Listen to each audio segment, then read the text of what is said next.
La ilaha illallah Muhammadun. Assalamualaikum warahmatullahi wabarakatuh.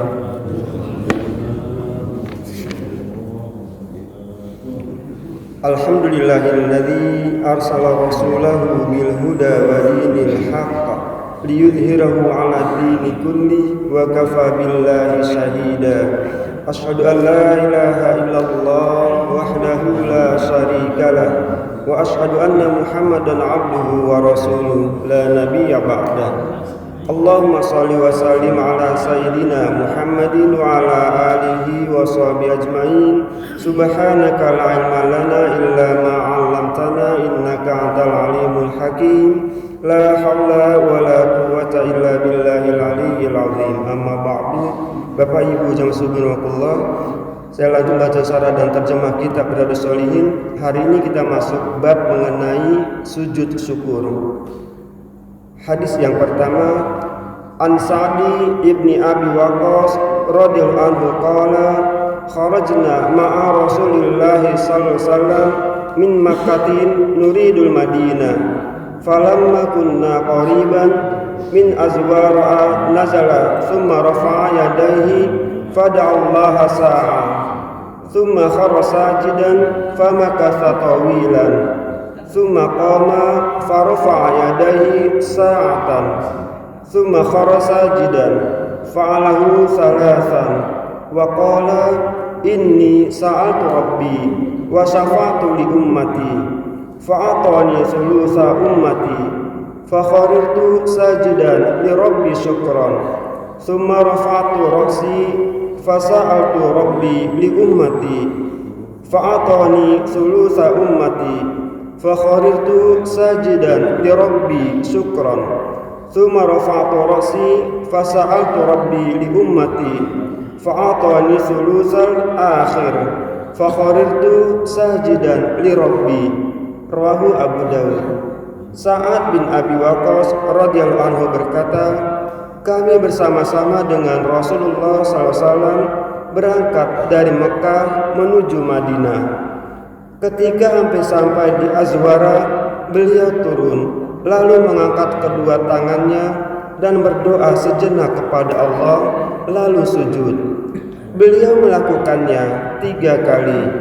Beliau bersabda, aku mohon kepada Tuhanku agar diizinkan memberi syafaat untuk umatku. Allah memperkenankan untuk sepertiga umatku. Maka aku bersujud kepada Tuhanku sebagai rasa syukur. Setelah itu, aku mengangkat kepala dan memohon kepada Tuhanku agar diizinkan memberi syafaat untuk umatku. Allah memperkenankan untuk sepertiga umatku. Maka aku bersujud kepada Tuhanku sebagai rasa syukur. Setelah itu, aku mengangkat kepala lagi dan memohon kepada Tuhanku agar diizinkan memberi syafaat untuk umatku. Allah memperkenankan untuk sepertiga yang lain. Maka aku sujud syukur kepada Tuhanku. Hadis riwayat Abu Dawud. Pelajaran hadis yang pertama, ketika mendapat nikmat atau terbebas dari musibah, kita dianjurkan melakukan sujud syukur sebagai rasa terima kasih kepada Allah. Yang kedua, cara sujud syukur adalah seperti sujud tilawah, yaitu bersujud 1 kali, sebaiknya agak lama. Yang ketiga, rukun sujud syukur menurut ulama Syafi'iyah adalah niat, takbiratul ihram, sujud, dan salam. Yang ketiga, setelah sujud syukur dianjurkan berdoa dengan menengadahkan tangan. Yang keempat, hadis ini merupakan bukti perhatian Rasulullah SAW kepada umatnya dan besarnya nikmat yang diberikan kepada umat Muhammad SAW. Hadis yang berikutnya yaitu tentang keutamaan salat malam.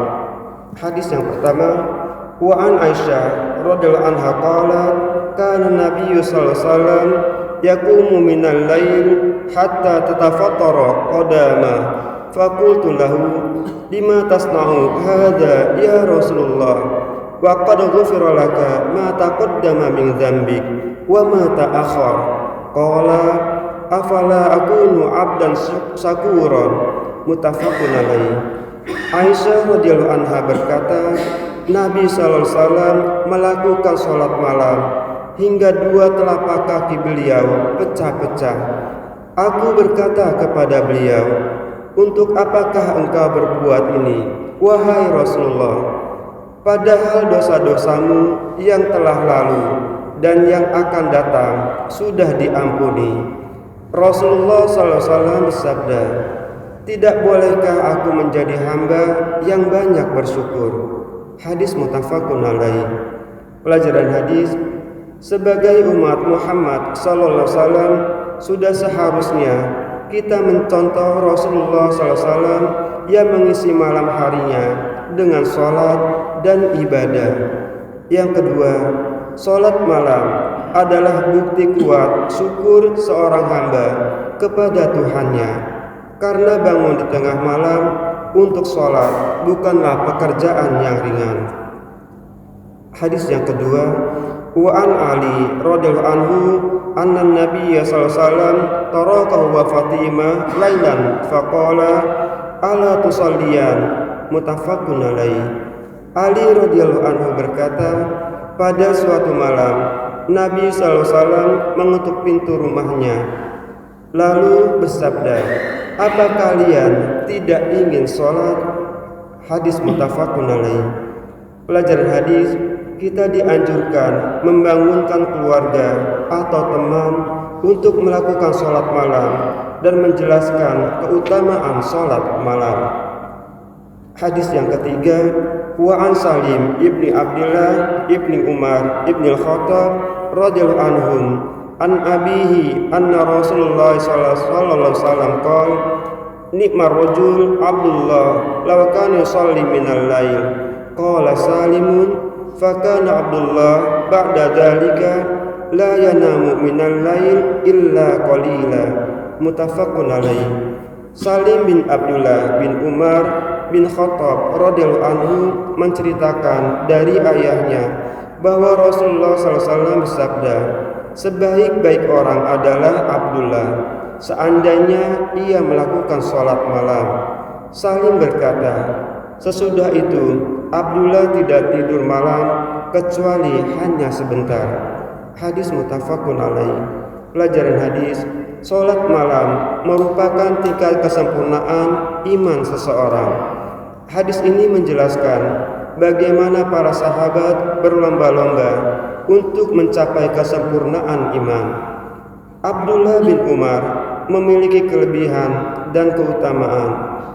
Boleh memuji orang jika orang yang dipuji tidak akan tertipu oleh pujian itu lalu bangga diri. Kita diperintahkan berharap datangnya kebaikan untuk diri sendiri dan untuk diri orang lain. Wallahu a'lam bishawab. Jamaah, demikian beberapa hadis yang bisa kami sampaikan. Mudah-mudahan ada manfaatnya dan kita bisa mengamalkannya. Kita akhir dengan doa kafatul majelis. Subhanallah wa bihamdi, subhanakallahumma wa bihamdika, asyhadu an la ilaha illa anta, astaghfiruka wa atubu ilaik. Assalamualaikum warahmatullahi wabarakatuh.